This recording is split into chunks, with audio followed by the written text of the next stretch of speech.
Hello students, I'm C. Harshita Rizwani from HR Institute of Studies. Today, we would be starting with a new poem in Hindi for Standard 6 student. The name of the poem is Itni Shakti Hame Dena Data. The name of the poet is Abhilash. Okay तो पहले हम इस poem का introductory part पढ़ेंगे। ये poem बहुत ही ज़्यादा familiar हो गया आप सबसे। ये पोएम आप सबने स्कूल्स में you might have sung this, right? So काफ़ी फेमिलियर पोएम है। आज हम इस पोएम का लाइन बाय लाइन मीनिंग समझेंगे, right? So before going to the poem, हम इस चैप्टर का इंट्रोडक्शन, इस पोएम का इंट्रोडक्शन रीड करते हैं। तो फर्स्ट थिंग, एक प्रार्थना काव्य है। Obviously as you can see, एक प्रार्थना काव्य, एक प्रेयर है। काव्य में ईश्वर से प्रार्थना की गई है। अब ये प्रार्थना काव्य है, तो इस काव्य में ईश्वर से, दैट इज भगवान से, क्या प्रार्थना की गई है कि किसी भी परिस्थिति में किसी से कोई भूल ना हो। किसी भी परिस्थिति में, परिस्थिति मतलब सिचुएशन, कोई भी सिचुएशन में किसी से भी कोई गलती ना हो, कोई भूल ना हो। सबका जीवन उदात्त बने, ऐसी मंगल कामना की गई है कि सबका जीवन एकदम खुशहाली से भर जाए, ऐसी मंगल कामना। मंगल मतलब शुभ, शुभ कामना की गई है कि सबका जीवन एकदम अच्छा हो जाए। किसी के प्रति बैर भावना या बदले की भावना मन में न रखकर, मतलब अगर आपके साथ कोई बुरा करता है तो उसके साथ हमें भी बुरा करना, ऐसी भावना को बोलते हैं बैर रखना या बदले लेने की भावना रखना। तो यहाँ पे जो पोएट है वो ये बोलते हैं भगवान से कि हमारे मन में किसी से भी बैर या बदले की भावना न आए, ऐसा हमारा जीवन बना दो, और इस तरह से सभी का जीवन कैसा हो जाएगा, मधुबन की तरह सुंदर हो जाएगा। सो बेसिकली ये जो पोएम है, इतनी शक्ति हमें देना दाता, ये एक प्रार्थना काव्य है। इस काव्य में जो कवि है वो प्रे कर रहे हैं गॉड से कि कोई भी सिचुएशन आ जाए, मुश्किल से मुश्किल सिचुएशन आ जाए, लेकिन हमसे कभी भी कोई भूल नहीं होनी चाहिए, कोई गलती नहीं होनी चाहिए। सबका जीवन एकदम मंगलमय उदात्त बन जाए, ठीक है?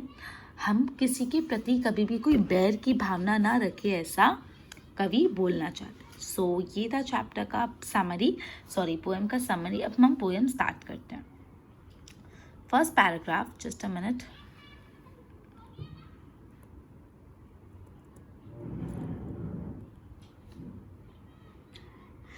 इतनी शक्ति हमें देना दाता।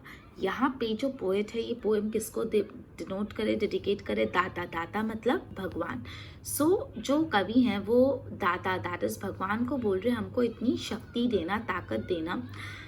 किस चीज़ के लिए ताकत देना? कि हमारे मन में जो विश्वास है वो कभी भी कमज़ोर ना हो। मन का विश्वास कमज़ोर होना, आपके मन में जो विश्वास है वो कभी भी ढीला ना पड़े, कभी भी कमज़ोर ना हो। हम चले नेक रास्ते पर, हमसे भूल कर भी कोई भूल ना हो।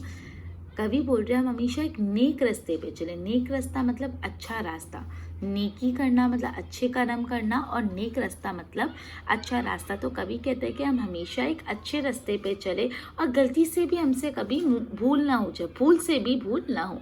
तो फर्स्ट पैराग्राफ में कवि भगवान को ये प्रे कर रहे कि हमको आप इतनी ताकत दो कि हमारे मन में जो दृढ़ विश्वास है वो हमेशा बना रहे और वो कभी भी कमज़ोर ना हो, और हम हर सिचुएशन में हमेशा नेकी के रास्ते पे चले और भूल से भी हमसे कोई भूल ना हो। क्लियर?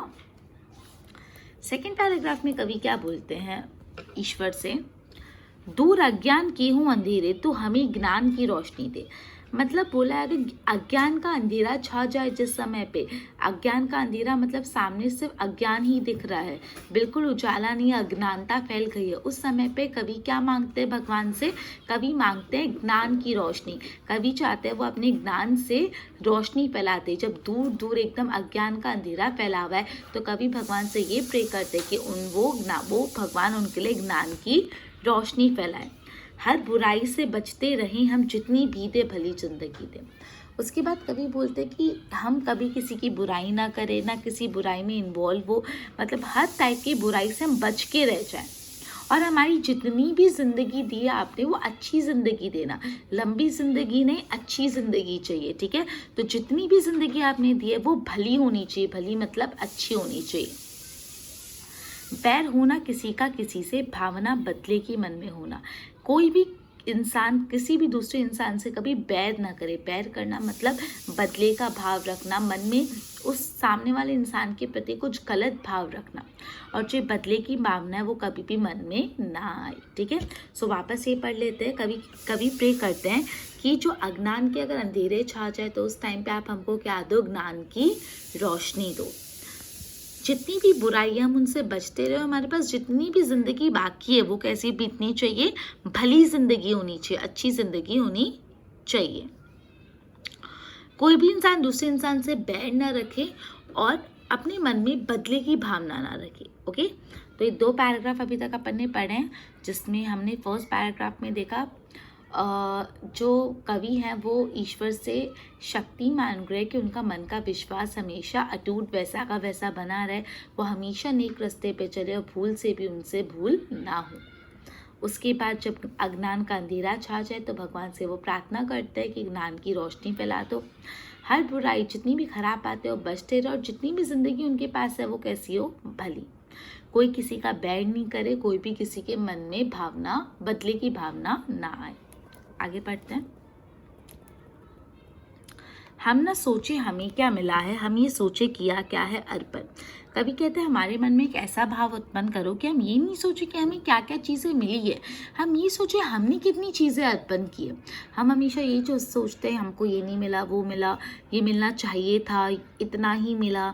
ये सारी बातें सोचने से बेहतर है कि हम ये सोचें कि हमने कितना अर्पण किया, हमने कितना दिया। तो कवि बोलते हैं भगवान से कि हमारे मन में ऐसा भाव अर्पण करो कि हम ये नहीं सोचे कि हमको कितना मिला है, हम ये सोचे कि हमने कितना अर्पण किया। फूल खुशियों की बातें सभी को, सबका जीवन भी बन जाए मधुबन। कवि ये बोलते हैं कि भगवान हमें इतनी शक्ति दो कि हम सबके जीवन में खुशियों के फूल बांट पाए और जो सबका जीवन है फूलों से एकदम मधुबन की तरह सुंदर हो जाए, मतलब सबके जीवन में खुशियारी आ जाए, सबका जीवन एकदम मधुबन बन जाए। ठीक है, सो कवि और भगवान से प्रे करते हैं कि हमको इतनी ताकत दो कि हम सबके जीवन में फूल बांट पाए, फूल खुशियों के बांट पाए, फूल खुशियों के बांट पाए मतलब सबके जीवन में खुशियाँ ला पाए और सबका जीवन को मधुबन बना पाए। Just a minute. अपनी करुणा का जल तो बहा दे, कर दे पावन हर एक मन का कोना। करुणा मतलब दया। तो कवि कहता है अपनी जो दया का जल है तो हम पे मेहर कर, दया कर और हमारे मन के हर कोने को पावन कर दे। पावन मतलब शुद्ध कर दे। ठीक है, तो अपनी जो दया का जल बहा दे और हमारे मन में जितने भी कोने, हर कोने को तो उस जल से पवित्र कर दे, पावन कर दे। ठीक है, सो लास्ट लाइन का मतलब, लास्ट स्टेंजा का मतलब है अपनी करुणा का जल तो बहा दे, अपनी दया का, अपनी मेहर का, अपनी कृपा का जल बहा दे और उस जल से हमारे मन के हर कोने को पवित्र कर दे, पावन कर दे। ठीक है, सो ये पैराग्राफ में अगेन पहले ये बात बोली कि हम ये भगवान हमें ये भाव उत्पन्न करो कि हम ये नहीं सोचे कि हमें कितना मिला है, हम ये सोचे हमने कितना लोगों में अर्पण किया। फिर हमें इतनी ताकत भर दो कि हम सब में खुशियों के फूल बांट पाए और हर इंसान की जिंदगी मधुबन जितनी सुंदर हो जाए। और अंत में बोला है कि अपनी करुणा का जल तो बहा दे और अपने मन के हर कोने को पावन कर दो। ओके, आफ्टर दैट हम अंधेरे में है रोशनी दे, हम अंधेरे में है रोशनी दे, खो न दे खुद को ही दुश्मनी से। सो कवि कहते हैं कि अंधेरे में रोशनी बने हम और ऐसा नहीं हो कि दुश्मनी से हम खुद को ही नहीं खो दे, हम इतना एक दूसरे के प्रति दुश्मनी का भाव रखें कि हम खुद क्या इंसान है वही भूल जाए। सो हम खुद को ना खुद से ही खो दे। हम सज़ा पाएँ अपनी किए की, मौत भी तो सहले खुशी से। हमने अगर कोई भी गलत कर्म किया है तो उसकी सज़ा हमें मिलनी ही चाहिए और मौत भी आ जाए तो हम लोग खुशी से सहले, ऐसा भाव हमें उत्पन्न करो। ठीक है, क्या बोलना चाहते हैं, जो भी हमने गलत कर्म किए, जो भी हमने पाप किए, हमको उसकी सज़ा मिलने, हम सज़ा के पात्र हैं। हम सज़ा पाए अपनी किए की, अगर कुछ गलत किया है तो उसकी सज़ा मिले और अगर मौत भी सामने आती तो उसको खुशी से स्वीकार ले। कल जो गुजरा है फिर ना गुजरे, आने वाला वो कल ऐसा होना। मतलब जो कल चीज़ें बीत गई है सो बीत गई। अब ये प्रे करना चाहते हैं कि जो कल गुजरा है वो आने वाला कल वैसा ना हो। ठीक है, सो यहाँ पे कवि कहना चाहते हैं कि हम अंधेरे में रोशनी दे और कहीं ये दुश्मनी के कारण हम खुद को खुद से ही ना खो दे। और जो भी हमने गलत कर्म किए भगवान हमें उनकी सज़ा देना और अगर मौत भी आ जाएगी तो हमें ये भाव उत्पन्न कीजिए कि हम खुशी खुशी से स्वीकार लें और जो कल गुजरा है वो वापस ना गुजरे और आने वाला कल बिल्कुल भी बीते हुए कल जैसा ना हो। आगे देखते हैं। हर तरफ है जुल्म है बेबसी। जुल्म मतलब क्या होता है, जुल्म मतलब एक दूसरे को मारना पीटना या कोई भी जुल्म करना, किसी भी टाइप का, फिजिकल जुल्म, मेंटल जुल्म, कोई भी जुल्म। बेबसी होना बेबस हो जाना मतलब लाचार हो जाना, बेचारे हो जाना, एकदम हेल्पलेस फील करना। सहमा सहमा सा हर आदमी है। तो कभी बोलते हैं कि भगवान अब ऐसा हो गया है कि हर तरफ जहाँ देखो वहाँ पे कोई किसी पे जुल्म कर रहा है, हर इंसान बेबस हो गया है, हेल्पलेस हो गया है, और हर इंसान एकदम डरा डरा हुआ है। सहमा सहमा मतलब डरा डरा हुआ है। पाप का बोझ बढ़ता ही जाए, जाने कैसे ये धरती थमी है।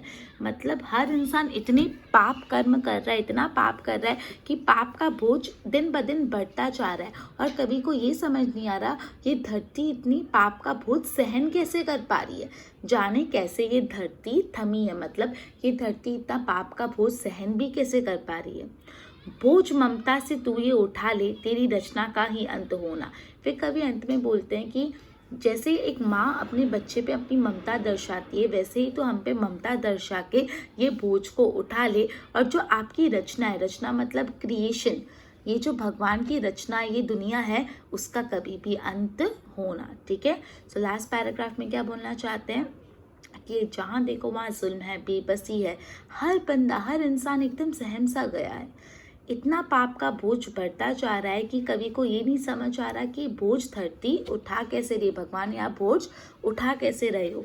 तो फिर लास्ट में बोलते हैं ममता से, प्रेम से, ममता से बोझ उठा लो, और आपकी जो रचना है, ये जो धरती आपकी रचना है, उसका कभी भी अंत होना। Okay, so this was all about the poem. एक बार वापस हम समराइज कर लेते हैं।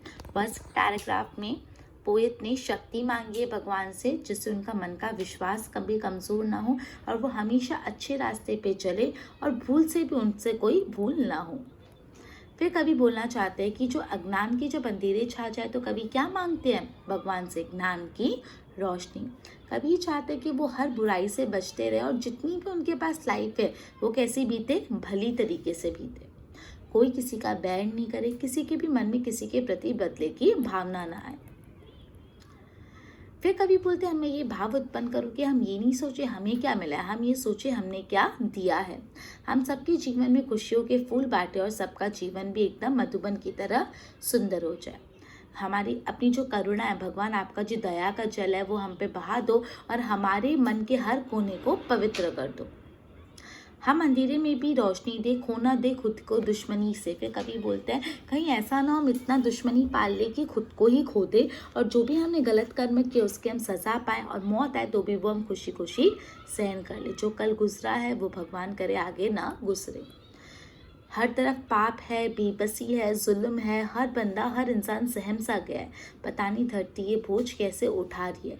और अंत में कभी कहते हैं अपनी ममता से आप ये बोझ उठा लो, और अपनी रचना, आपका जो क्रिएशन है उसका, ये आपका जो वर्ल्ड जो आपने ही रचा है, आप ही इस रचना के रचयिता है, उसका कभी भी अंत ना हो। ओके, एक बार शब्दार्थ देख लेते हैं। विश्वास मतलब भरोसा, नेक मतलब अच्छा इंसान, ईमानदार, रोशनी मतलब प्रकाश, बेबसी मतलब मैंने आपको बताया लाचार, इन प्रॉपर वर्ड्स हम बोलते हैं हेल्पलेसनेस, भली मतलब अच्छी, अर्पण होना मतलब समर्पित होना, मधुवन मतलब बगीचा, उपवन अच्छे अच्छे फ्लावर्स वाला उपवन, पावन मतलब एकदम शुभ पवित्र, एंड सहमा सहमा सा मतलब डरा हुआ। So student, this was all about poem number 1, इतनी शक्ति हमें देना दाता, of SEM 2 standard 6. So with this we will be ending our session and continue with the next chapter in our next session. Till then, goodbye.